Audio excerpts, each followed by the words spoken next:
This is the Constructionist Podcast, where we take ancient stories, the person of Jesus, current events and topics, and help you construct a new Christian worldview that's relevant and loving to those around you. I'm your host, Kevin Bates. I'm a semiotician and community builder, looking at the signs of the times to build a better future together.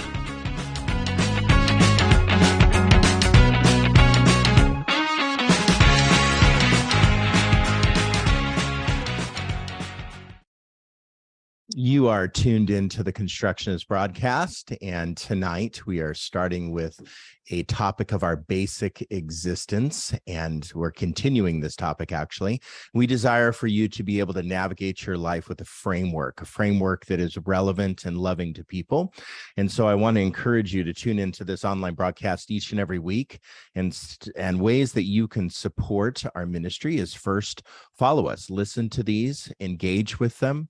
You can like our social media pages on Instagram and Facebook.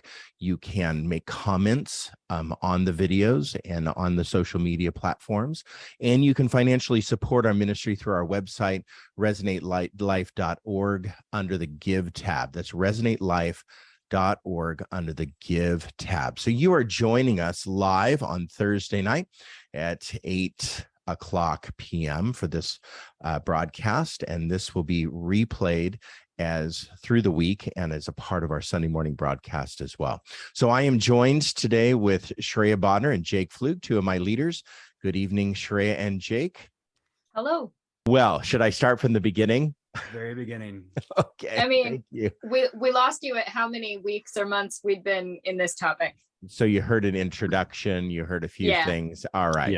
We have been in the last handful of months, we've been in a topic of constructing a worldview. And basically a worldview is a fundamental cognitive orientation of an individual, basically encompassing the whole of an individual's knowledge and point of view. And we used a person by the name of Leo Apostel. Leo Apostel is a Belgian atheist philosopher. And basically that Belgian philosopher came up with a 6-point framework that develops a worldview. Now, of course, an atheist philosopher is not going to come up with a Christian worldview. They're going to come up with just a worldview concept. So you can add your values of Christianity within the framework. But our goal with developing that framework was not to just give you a framework. We gave you each of our worldviews, but that's not what we were attempting to do, is to just give you a framework or worldview. You have to come up with an explanation of the world on your own. You have to come up with basically where you believe we are headed, after we die, especially, but our futurology, like where are we headed in life? Do we go to heaven? Do we go to hell? Do you believe in heaven? Do you believe in hell? Then our values, our ethical principles, how we do life, what we need to be doing is in accordance to where we think we are headed. It's very, very tightly related. And then we come up with a theory of action. How do we attain what we need to be doing? Then we talked about truth and falsehood, fallacies and folly. And we talked about basically what is true and what is not true. We talked about absolute truth and subjective truth. Is absolute truth even real? How do we find absolute truth? Can we find absolute truth? That was in a segment called the theory of knowledge. And then we constructed a worldview. Each of us put building blocks together. We talked about our origins. We talked about our construction, deconstruction principles, and we built a worldview. So that's where we're at as we enter into this new topic, which is actually brand new to me, which I'm excited about. This new topic is on basically, Shreya, I'm gonna let you talk about it mostly, but just to say this, the title is The Stages of Faith. So Shreya is going to introduce to us the stages of faith by a gentleman by the name of James W. Fowler. And I'm going to let you take it. Why don't you introduce this topic to us? And then my job, I'm going to use this as an opportunity to connect this back to our worldview concept. So I'm going to take this topic and kind of weave it with our framework of worldview. So go for it. Let's hear from you. Sure. One thing I want to clarify, at least for the listeners, is that the stages of faith is not a complete worldview.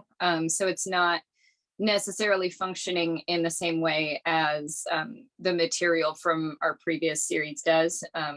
But I at least find it to be a useful framework, and I do think it can fit in that conversation. So there you go.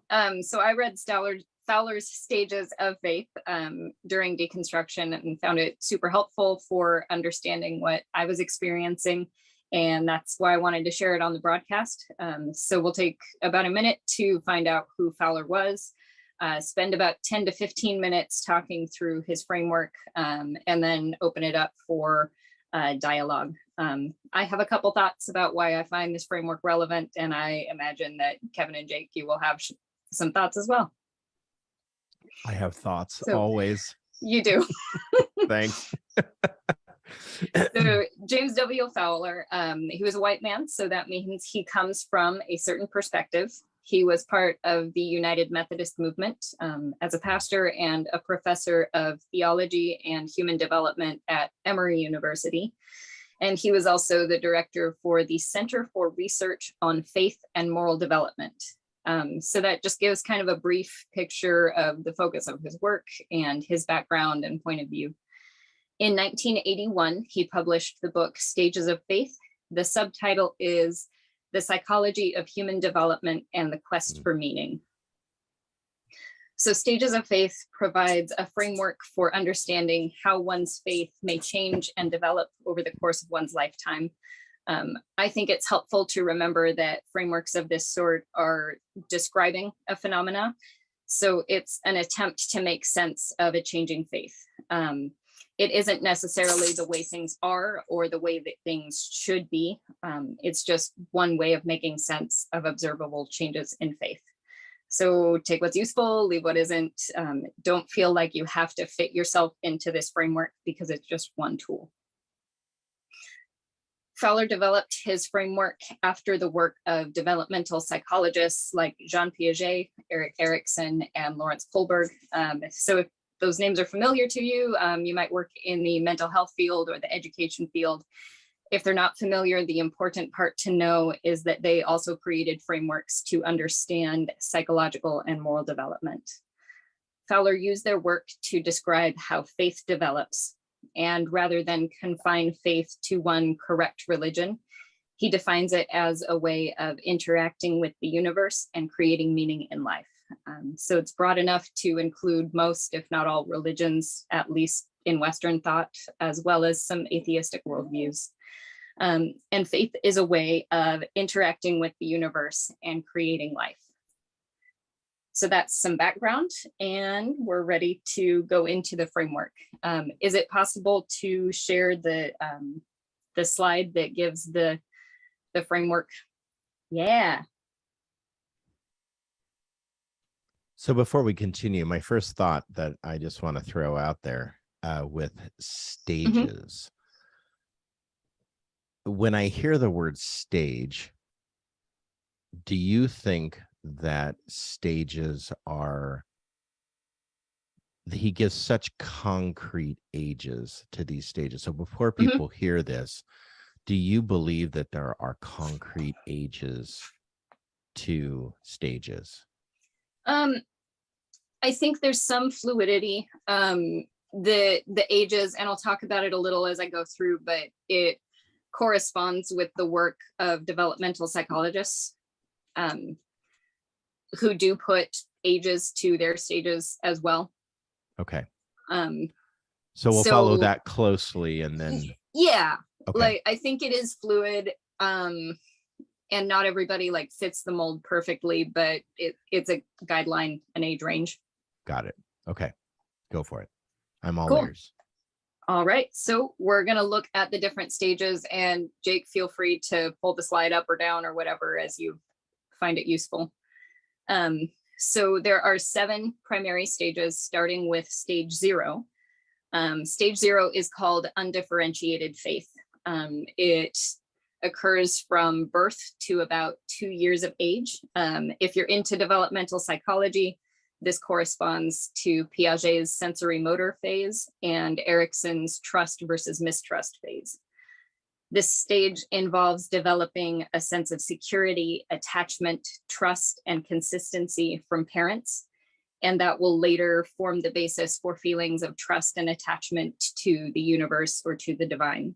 So it's called undifferentiated because the child's sense of faith is wrapped up in the care that they receive from parents. Hmm. So that's stage 0. Any clarifying questions or quick thoughts?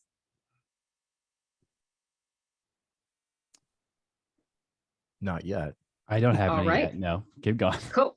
Stage 1 is the intuitive projective faith, where the child begins to use imagination and symbols. Stage 1 starts around age 2 and goes until about age 6 or 7. It corresponds with Piaget's pre-operational stage. Mm. This stage is where a sense of right and wrong develops. Faith is very literal, and kids are just learning to distinguish reality from fantasy. So faith at this stage is experiential and develops primarily through hearing stories and the influence of others. And I can actually, I can think of an example from my own life. When I was really, really little, I remember wondering what Bible story was happening in my heart today. And I think the logic there was Jesus lives in my heart, but the stories about Jesus are in the Bible. So the Bible stories must be happening in my heart.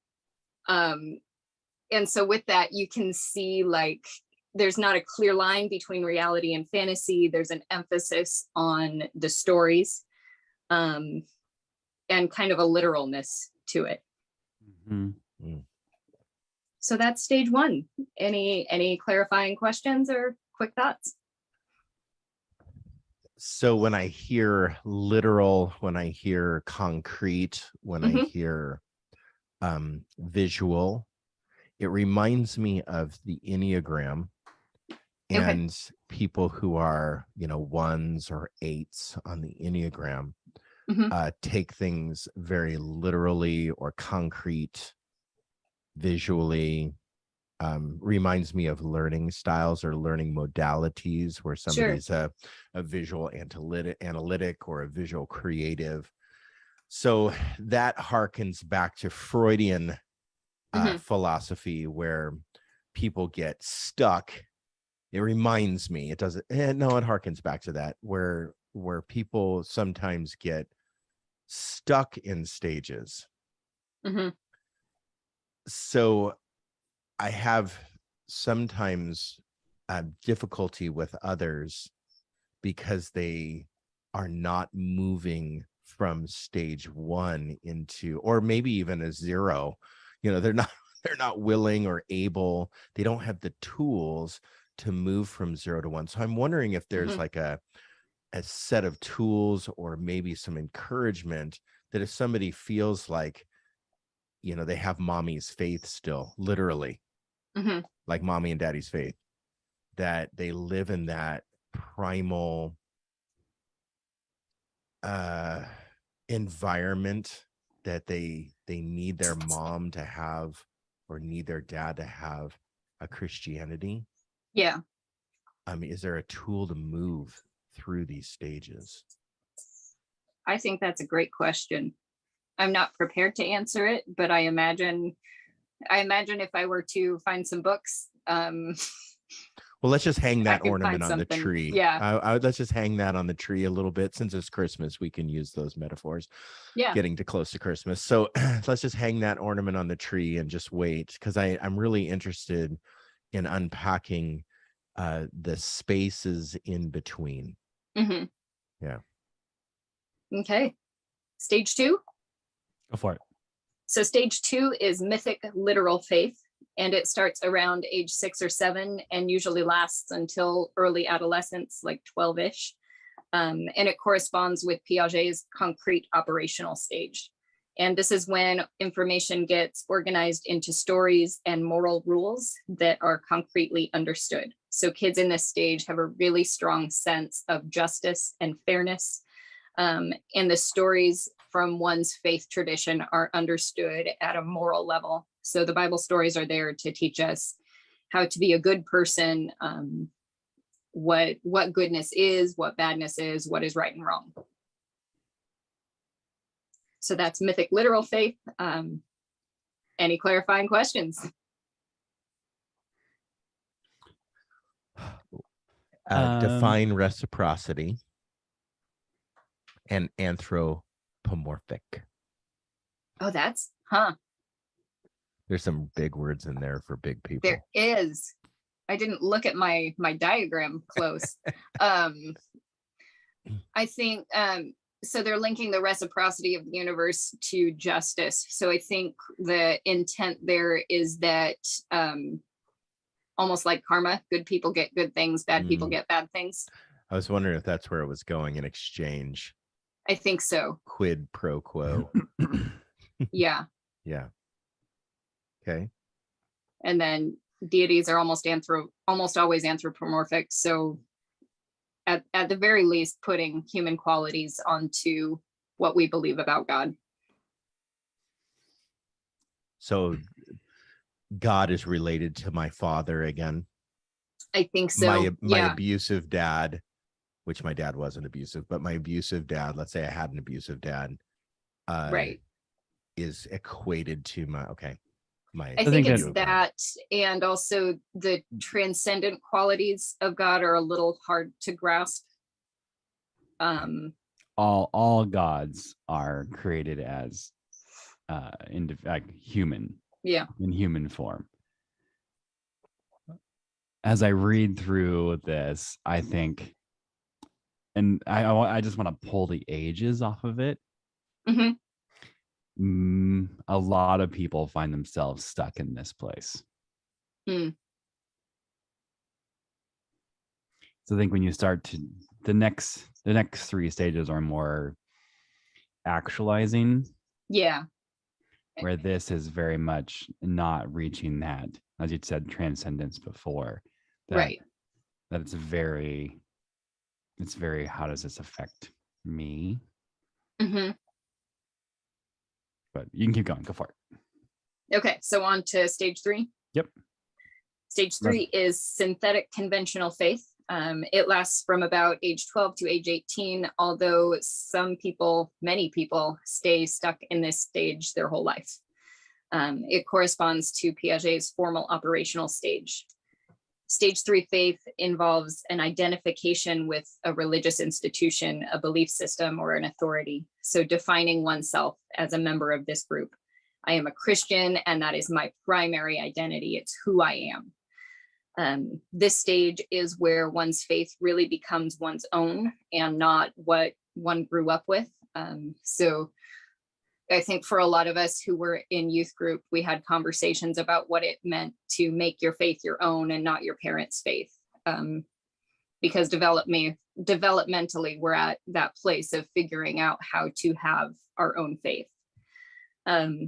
All of the individual stories from the faith tradition come together into one big cohesive narrative. So rather than little moral episodes, we're able to see the story from start to finish and how it develops. Kids in this stage develop the ability to think abstractly and to see things from multiple perspectives. So they're able to see multiple meanings in the stories and rituals of their faith. Stage 3 is also where conflicts and inconsistencies can start to come up. But because faith is so strongly tied to one's identity, those conflicts are often ignored. And that's why people tend to stay in this stage for much, if not all, of their adult life. So there we go. Bingo. So does Fowler actually say that? Yeah. That people get stuck in this stage? Okay. So if he's open to saying that, he's possibly open to saying what Jake said is the mythical literal getting stuck there maybe too, in a very immature style faith too. Perhaps, yeah. Maybe in between 2 and 3, yeah. It's been a few years since I've read the book. Yeah. But I do think that that's possible. Yeah. Good. Okay. Cool. Okay. On to stage 4. Let's do it. Stage 4 is called individuative reflective faith. Wow. Woo. It typically lasts from about the mid-20s to the late 30s. Although, as we talked about, some people never reach this stage. And while I suppose it's possible to stay in this stage for the rest of your life, it's a really uncomfortable stage. So you're just unlikely to stay in it for that long. Stage 4 doesn't correspond with any of Piaget's stages because his framework describes children becoming adults, and we're well into adulthood at this point. Mhm. Individuative. I'm sorry, go ahead. Oh, yeah, keep no, going. go ahead. Well, you said that it's uncomfortable. Is it Mhm. uncomfortable because there's a guilt shame cycle that begins to develop right at this stage? Yep. Mm. Oh, okay. Yep, that's where we're pretty going. clear. Okay, thank you. Sorry. Keep going. So individuative reflective faith is when people start to experience cognitive dissonance and question their own assumptions. Yep. So depending on how open their faith community is to this kind of questioning, they might experience a lot of fear or shame and really struggle with this stage. The individuative part, so their faith is moving from identifying with the group to being true to themselves and their own faith. And this is usually the stage when people will either leave their religious community or leave their faith altogether. That can look like defaulting back down to stage 3. So maybe we aren't a Christian anymore, maybe we're an atheist, but we identify so strongly that we're a stage 3 atheist because we didn't want to face the difficult feelings of stage 4.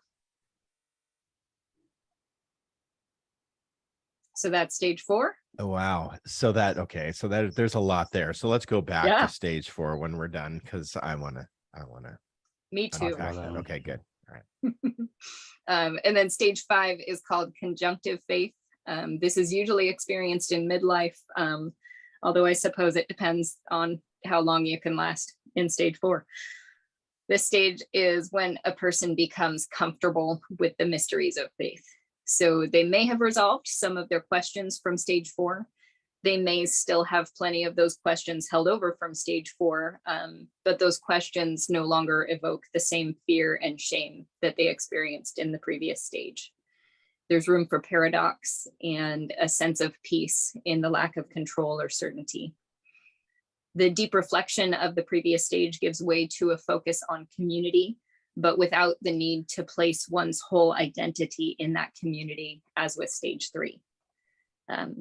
People in this stage are open to the beliefs of others because of the way that it enriches their own.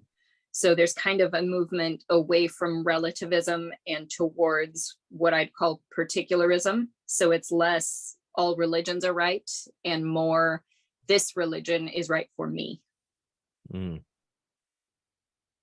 Versus particularism or with particularism. Mm-hmm. Both? Oh, no, I would say with. With, okay. Yeah. Okay, that makes sense. Okay. We are actually learning along with you, so this is exciting. Yeah. On to stage 6. Yes, please, because I want to know where I'm headed. Yeah. So stage 6 is called universalizing. I'm moving from 5 to 6. Oh, right. Yeah, we all hope. I think we all aspire to that. We aspire to 6? I think so. It's called the enlightenment stage. It's typically not reached until very late in life, and only by very few people. A person in this stage is not limited by differences in religions or beliefs, but treats all with compassion and understanding. And they're able to interact with anyone in any stage without being condescending. They can become important religious figures. So Gandhi and Mother Teresa are considered examples of stage 6 universalizing faith. And I guess while many of us aspire to treat all with compassion and understanding. If we're honest, we often fall short of that aspiration. So universalizing faith actually embodies that compassion, not just aspiring to it. Okay, I'm not headed there. Like, it's, I'm kidding. speaking can't- for myself, it's going to take some work. Mm. So these are the Buddhas, the Gandhi, Yeah. probably the current Pope would be Maybe considered a Dalai Lama. Dalai Lama, Mpo Tutu, Mhm. Desmond Tutu. Yeah. Okay. Yeah. So those are the stages. An American, a U.S. citizen Yeah. that I would consider a universalizing faith. I know some listeners are going to go, what is Jimmy Carter? Jimmy Carter has served on a board of elders with like Desmond Tutu and some of the greatest leaders, Christian leaders of all time, and has done a lot of peace work. So the building of homes for the houseless would be a universalizing reality in his life. Yeah, I can see that. Mm-hmm.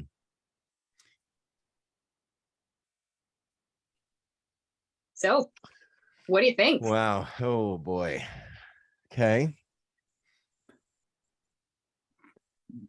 When I first read it, I didn't agree with it, but now that you explain it more, I go, okay, I can see myself fishing around this pond a little bit. So Yeah. okay. Good. Well, let's pop those stages up one more time. Let me just kind of walk through, because I wrote some notes as I was noodling. If we can throw that up there. So I see in probably 1 through 3, since our growth and our maturity, the maturation process of infant to adolescence is very fast, 18 years, let's say, or let's say to 20, 26 or whatever, that getting through the synthetic conventional stage.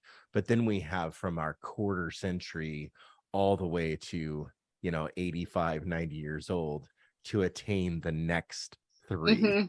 So it's quite interesting if you relate this to the plasticity of the brain, where our brains all the way from 0 to once we get out of our final stage of puberty, our brains are very plastic, moldable, shapeable, and that's why trauma it's so easy for children to create neural pathways in the brain. Just looking at neurobiology very simply and how psychology, neurobiology coexist.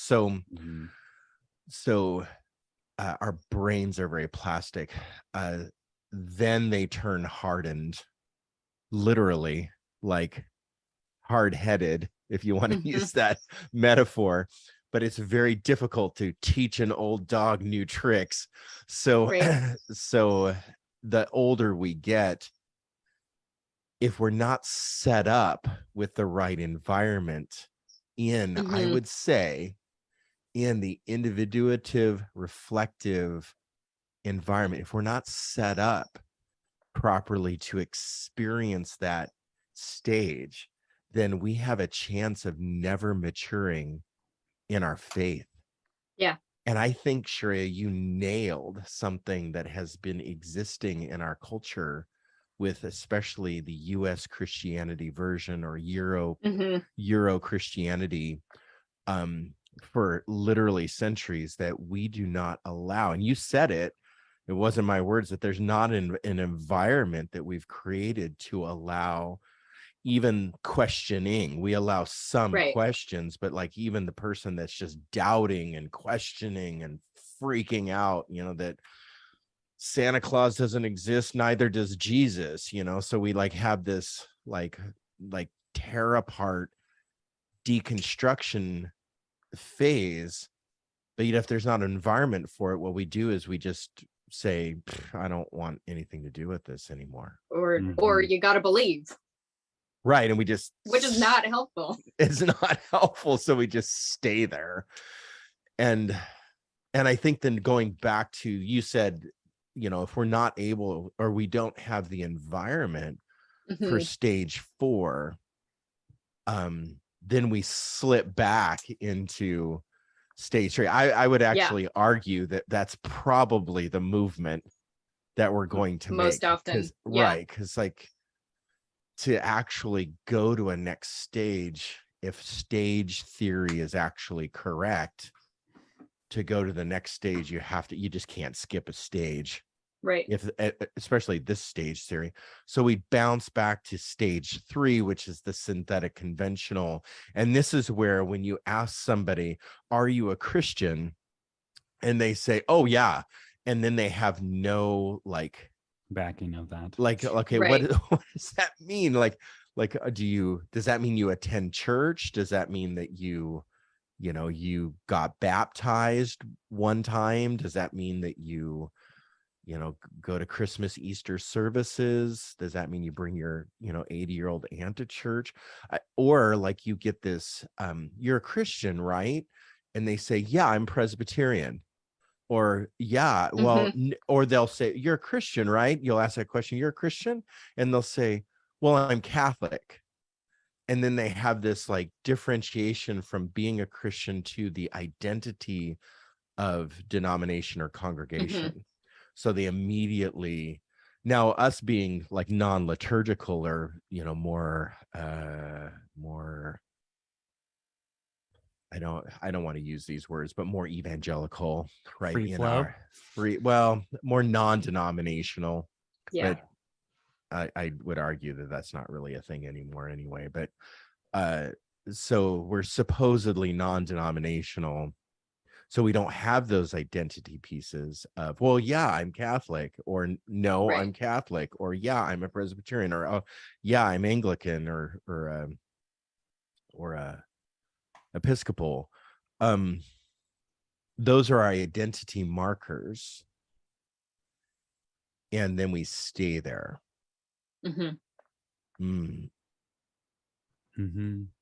Yeah, I was thinking about how, like, every few years when Barna comes out with the new research about how all the young people are leaving the church, like, I think all that's happening is this movement from stage 3 to stage 4.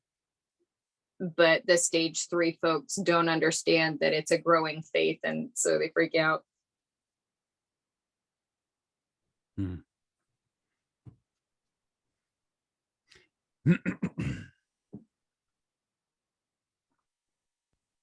Jake, do you have any continued thoughts? Yes. Trying to form them. Yeah, taking him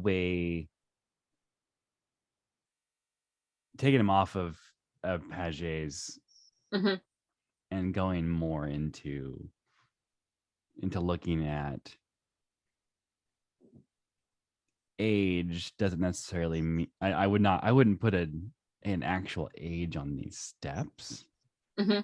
I understand how they're connected to concrete stages of development. I get that. It is, I think that every person entering into their own faith journey, no matter what, I think every religion can actually adhere to this structure as well, that they go through this process, which is great. Because there is a need for a lot of people, especially like new Christians, to have concrete symbols and stories and to learn, no matter what age they are.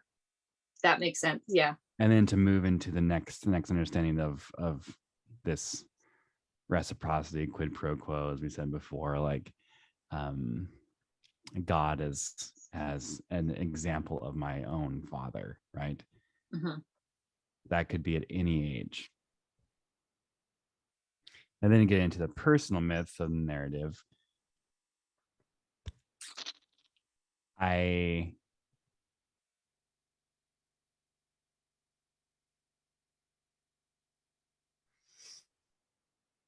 think I struggle mostly with stage 3.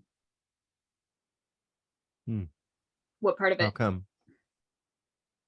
I don't see it as delineated out from 2 to 4.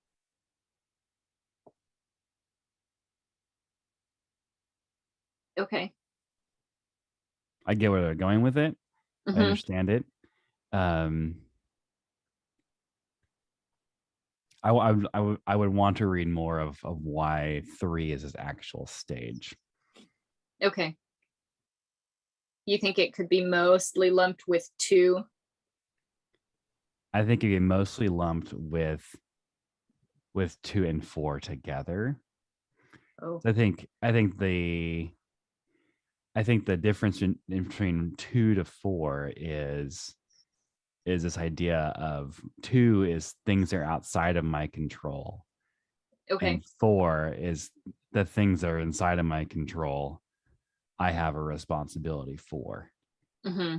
and that is my own personal myth and identity.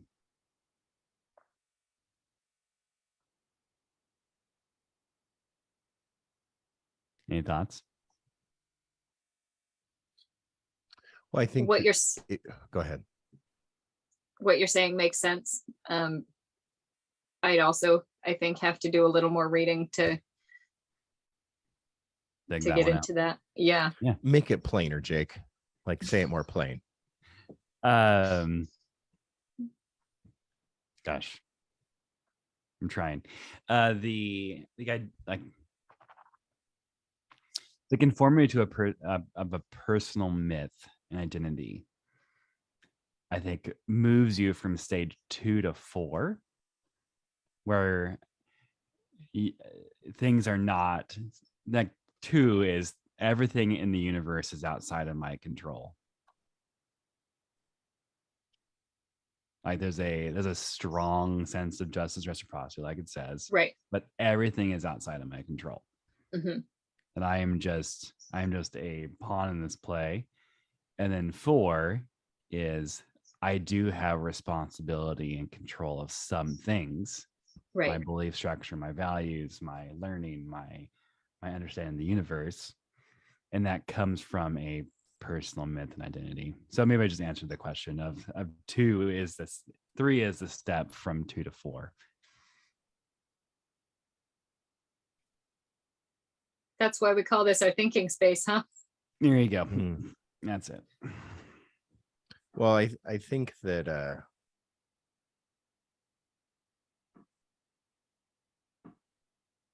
if I think about so if I include age back in, right, adolescence, personal myth is actually a psychological, psychotherapeutic idea. Mm-hmm. And so there's a reason he's following, psychology with this a Right. little bit. And if you look at what's developed in adolescence, a personal story, identity in a normal, like, how can you say normal? Not normal. In a Like a safe environment. Is that where you're going? yeah, in a safe environment, in a healthy environment. Mhm. Let's just say healthy environment. In a healthy environment, identity is shaped and formed through our personal, like, personal identity, the values that we cling on. That This is why social justice becomes a really passionate subject right now, with like probably 7th grade all the way through high school. That is a really passionate subject with junior high and high schoolers. And I would say that personal myth would be the identity and can we use the word story that is shaping that. Mhm. And so you allow what's being taught to you to shape that story, which shapes your identity. This is why it's super toxic right now for a youth pastor or an adult pastor or a children's pastor to lie basically to adolescent children about the Bible, because once they figure it out, Yeah. then that whole set of identity and values and story becomes crumbling. And that's why you said when that next stage, they end up in this more deconstruction, questioning type environment. They go, wait a minute, like that's not what Pastor Kevin told me. Right.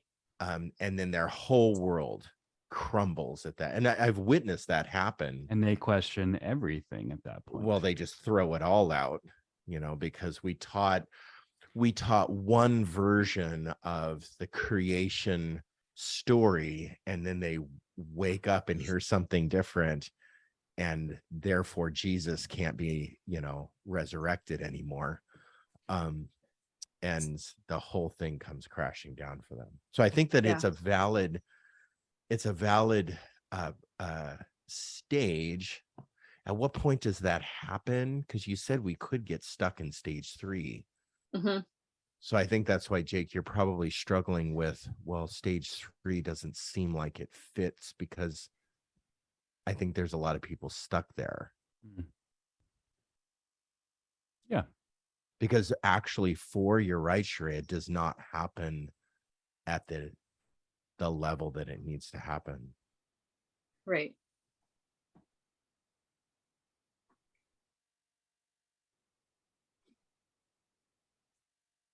Something else I was thinking about was how a framework like this kind of gives a picture of what Reconstruction can look like. Like something I think happens a lot is that when you're in the process of deconstructing your faith, you deconstruct the content or the beliefs, but not the form. So like you can start out as a biblical literist and be super dogmatic about that. And then, you know, you learn things, cognitive dissonance comes up, all of a sudden, biblical literalism isn't true. Therefore, the whole Bible must be false. And now I'm an atheist and I'm totally against the Bible and Christianity and all of that stuff. And like, we've stayed in the same stage of faith. We've just swapped out the content. So I don't think a full deconstruction, reconstruction process has occurred there, because it's only the content that was deconstructed and not the form.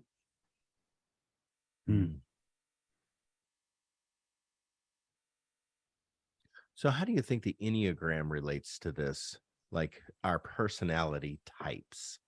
So if you look at a personality type, they're going to gravitate towards a certain stage, more of a certain stage than others. So if I'm a 7 on the Enneagram, or I'm entrepreneurial, or I'm an ENFP according to Myers-Briggs, I'm, you know, whatever, label me whatever you want to label me, a serial entrepreneur. I probably have this I probably live in a stage a little more often than probably is healthy for me. Yeah, I would think so. Using 7s as example, it's pretty common for 7s to avoid unpleasant feelings or situations, right? So it's time to move on. Right. So yeah, actually engaging in the difficulty of stage 4 could be really difficult. Definitely. But if you're a 4 on the Enneagram, you kind of live for those unpleasant feelings. And so you might be very comfortable just sitting in stage 4 for a while.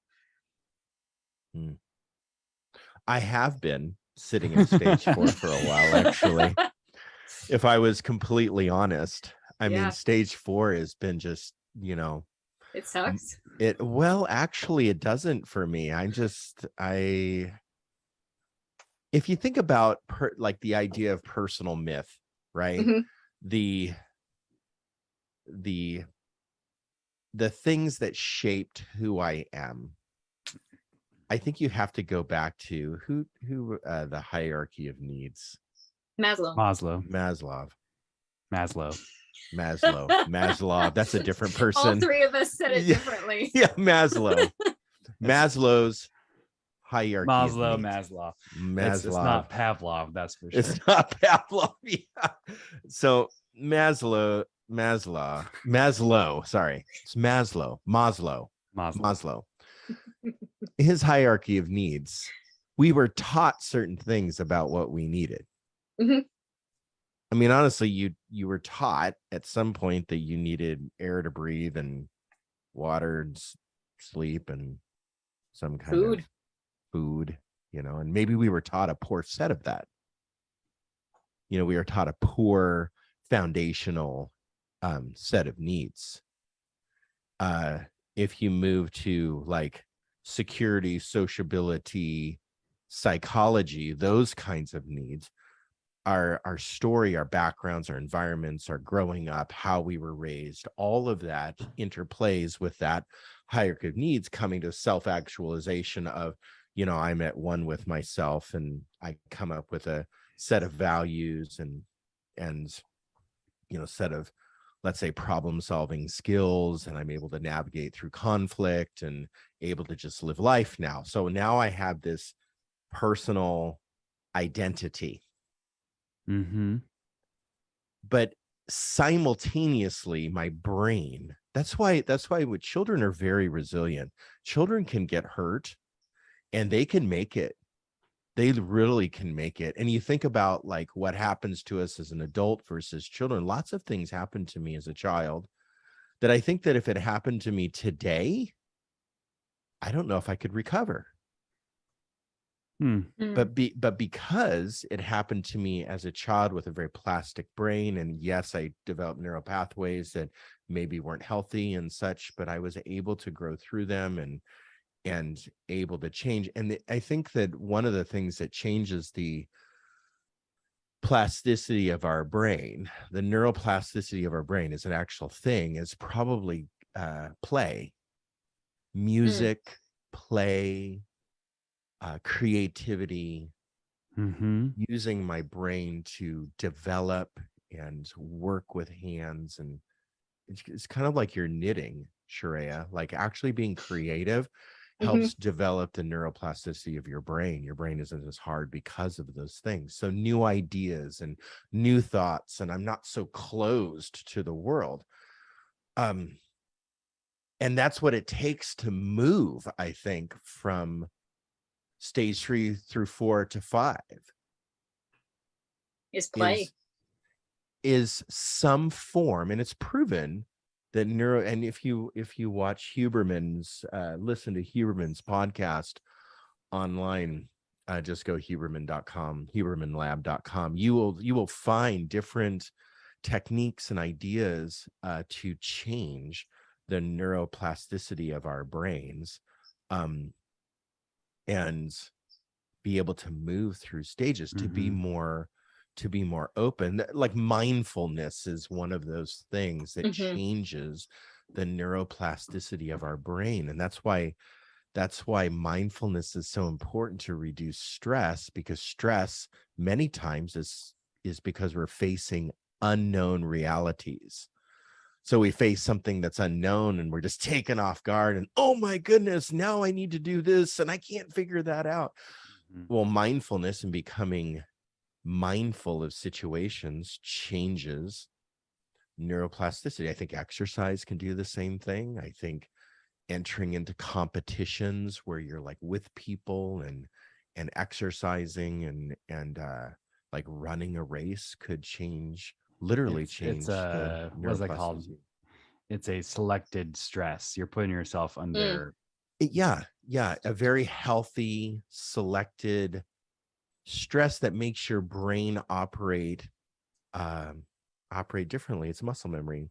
Well, just that, like like you are putting yourself in a stressful situation that you basically Mhm. are creating a crisis for yourself. But it doesn't necessarily have to be a crisis, because when I was in counseling once, my counselor looked at me, and it's always stuck with me, and I know what he was doing.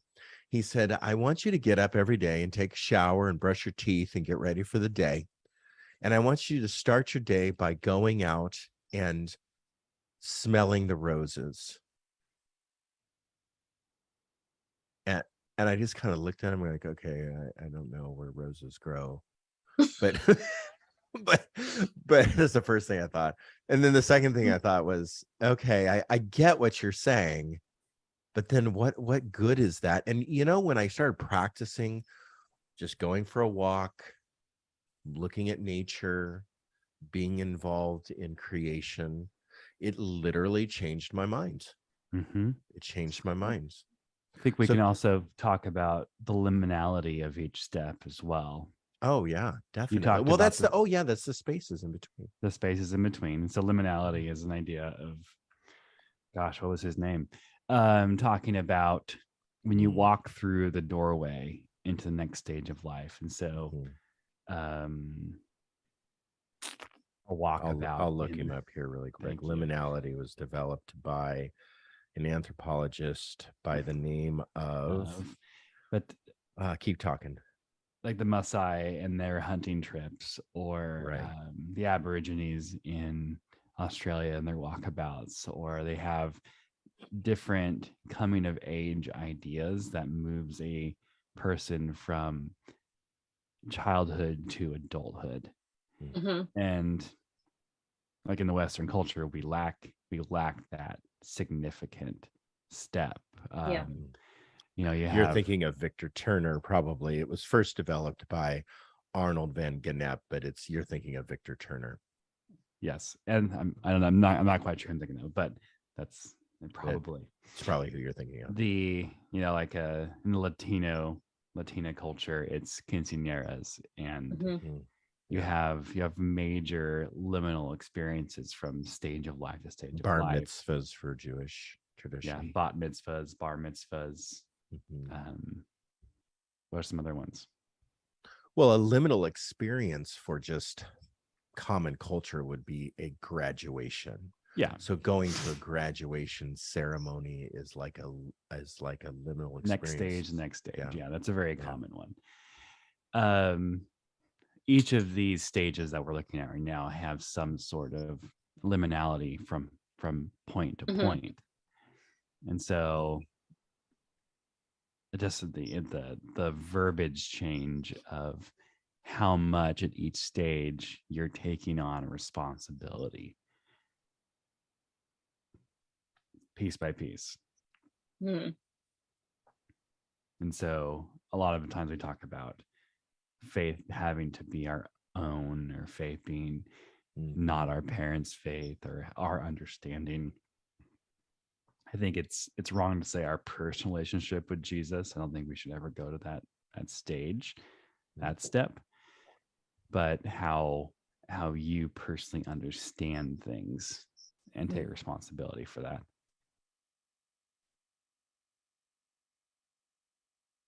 So if you think about liminal experiences, liminality, there's, if I'm actually pointing at the chart that you've put up here, but nobody can see me do that. So if you look at the different stages, if you can slip into between each stage and write the word liminality or liminal experience. And what a liminal experience does is it pulls you out of the environment that you're in and puts you back into a different environment. So it comes from some anthropologists that studied tribal life and how when you were a child in a tribe, you were many times only raised by the mother. In many tribes in our world, that is a reality, that you're only raised by the mother. The fathers, are out doing other things, very very much, probably stereotypical ideas that the males and the females do in this kind of setting.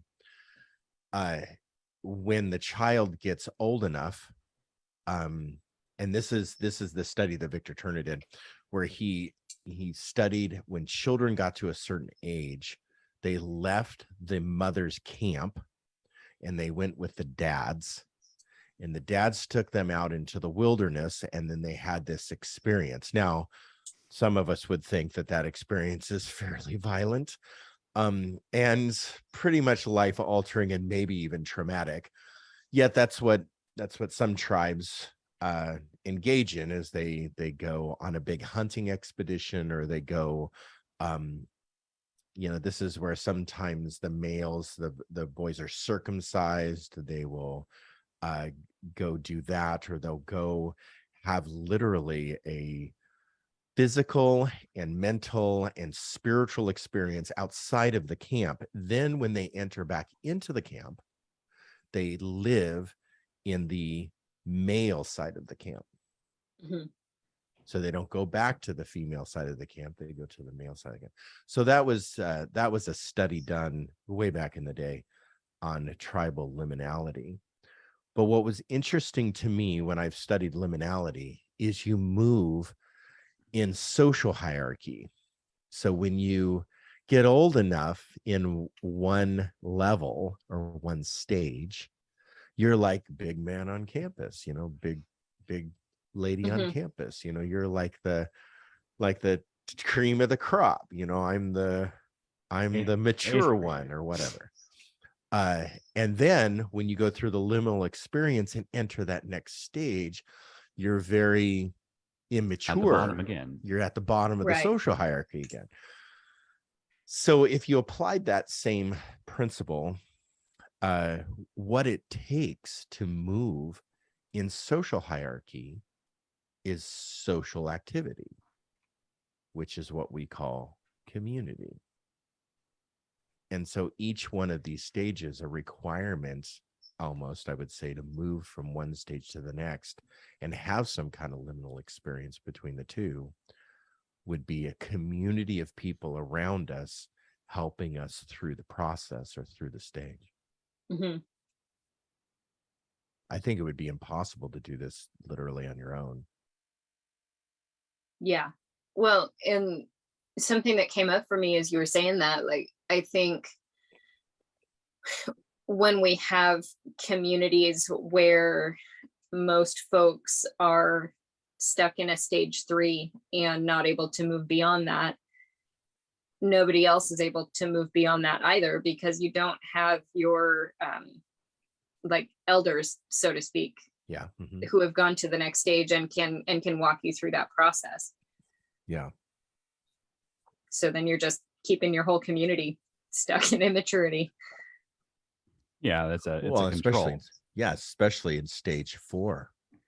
Mm-hmm. Not to name call, but there's certain, like, what we would deem cultish groups in our United States that act very controlling when you try to move from 3 to 4 to 5.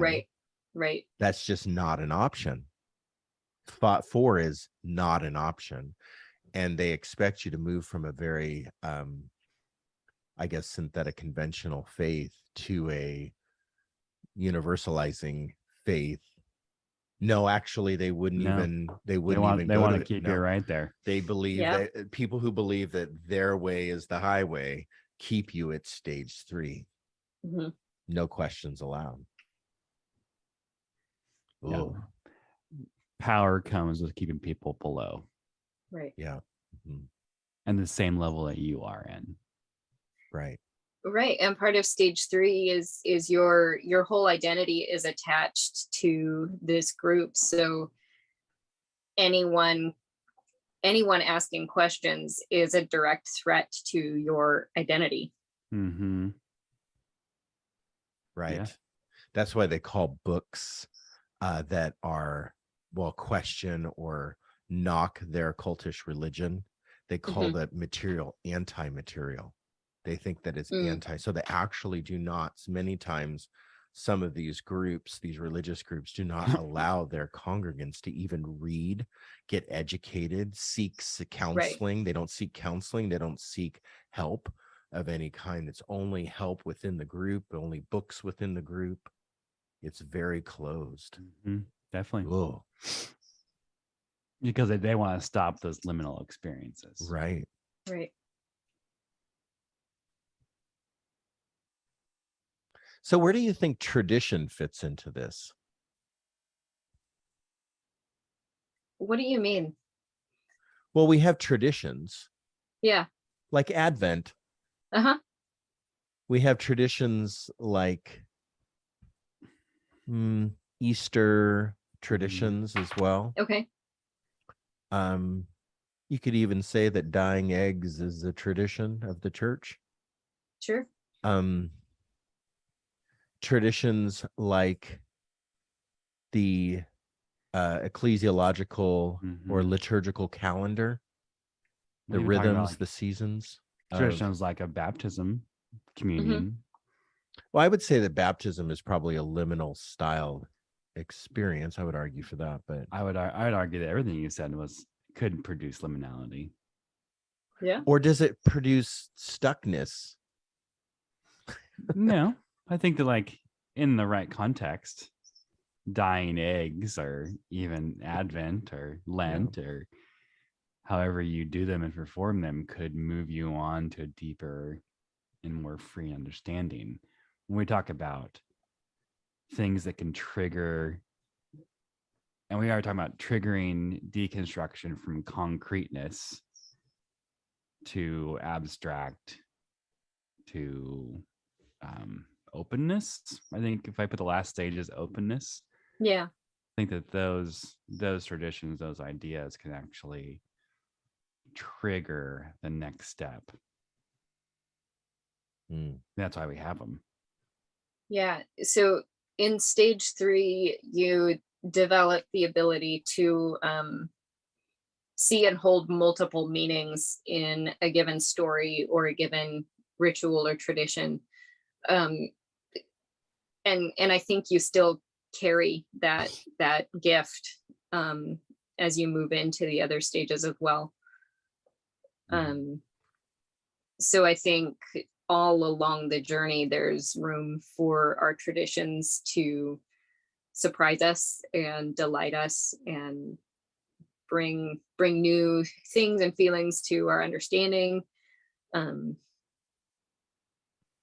Yeah, and potentially produce change, produce a liminal experience. Definitely. Yes, but and But. or but and no, and or but oh no, and yes, and okay. I get what you're saying. I'm just struggling with, because I am, I'm probably a traditionalist too much about, certain things. And I find myself very stuck sometimes because of my traditions. So for example, like the Advent season, this week we were supposed to talk about hope.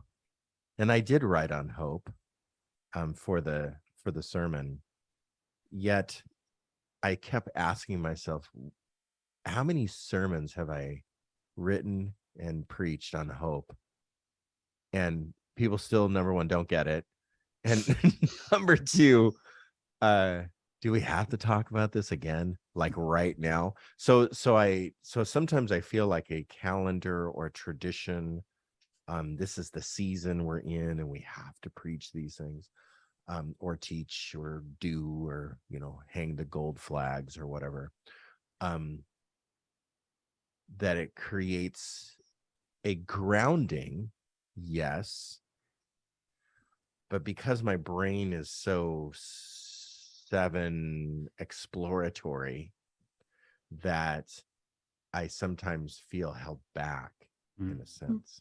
That's why I took the hope sermon and said, do I have to preach this way every year? And I'm like, no, I don't. I'm not going to, because that way is not producing the effect that I You want want to have. and I Yeah. desire for people to have. Mhm. So it took me, well, maybe that's what you're saying then. I think it could be. Yeah. That if I do something every year and have to do it, I have to figure out how to do it differently. Otherwise, it's just a regurgitation of vomit. Yeah. Right. And there's a certain point where, like, if you have changed and grown, then doing the same old thing isn't integrity to where you're at. Yeah. Could we put some links in the show notes today that if True. somebody wanted access to Fowler's book or that, Yeah. now I know that that's probably a copyrighted stage format that we pulled from somewhere. So maybe Fowler's book on Stages of Faith. Could we give that link? Because I want to go back and read Fowler's stuff and probably do some foundational original research look too of what what he's basing this on. And because I really find, Shrey, you kind of blew my mind a little bit with stage 4, where I was like, wow, okay, there could be so much growth in that stage, but because Yeah. you said we're afraid or we don't, it's uncomfortable, there's reasons why that's uncomfortable, and that stage doesn't have to be uncomfortable. It could be celebrated. Right. Finally, you're questioning your faith. And Right.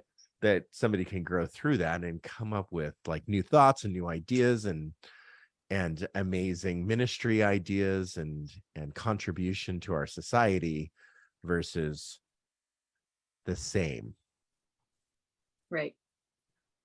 I think you nailed something. That I think that's why I'll give the conclusion and the audacious conclusion that probably that's why the church is where it's at today, is because people are not allowed that stage. Maybe that's too broad of a conclusion, but I would say that that's one of the major reasons that environment is not a healthy platform. And that when people do start a deconstruction process, that there's so much fear around it. Mhm. As you're sitting there with a Buddha behind your head. Well, you're sitting there with a gorilla behind your head. I know. Is that the gorilla right there? Right there, you Yeah. got it. I think I have. I don't know. Is it up there? Yeah, you have the Oh, yeah. the 7 dharmas. That's the Eightfold Path of Buddhism right there. All right. Yeah, there we go. So maybe I'm more of a universalization person than, is it universalization? Universalizing. Universalizing. Okay. Universalizing. That's an interesting word to me. All right. Thanks, Shrey. That was awesome. Yeah. Very good. All right. Any concluding thoughts? I think we gave them. I think we're good. Okay. Excellent. Thanks everybody for joining us. Again, if you want to ask questions or if you want the link to James Fowler's book, you can look in the show notes and click on that, probably buy it from that conglomerate site that it'll lead you to. You can purchase it online and get that information and probably download it and just listen to it on an ebook form. I'm sure that's available too. So we'll get that to you. Thanks, Shrey, for all your work this week in presenting this material and putting it together for us. And if you have any other materials that support this, give us those links and we can drop those in the show notes today. All right. With that, good night, everybody. Thanks for joining us. Good night.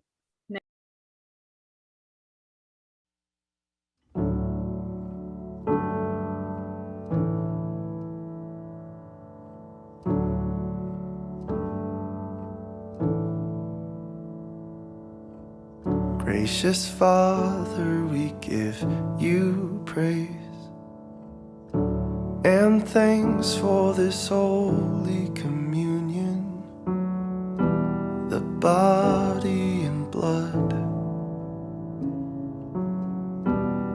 your beloved Son.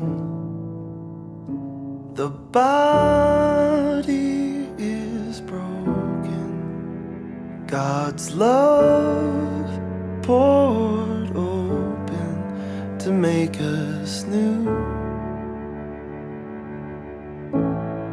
Lord, make us new.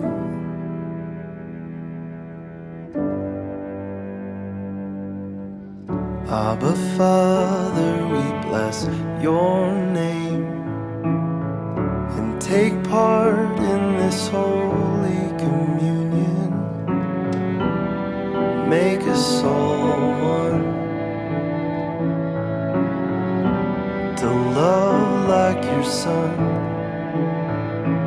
The body is broken, God's love poured open to make us new.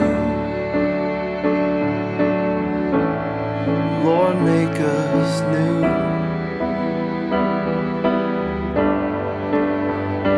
The body is broken, God's love poured open to make us new.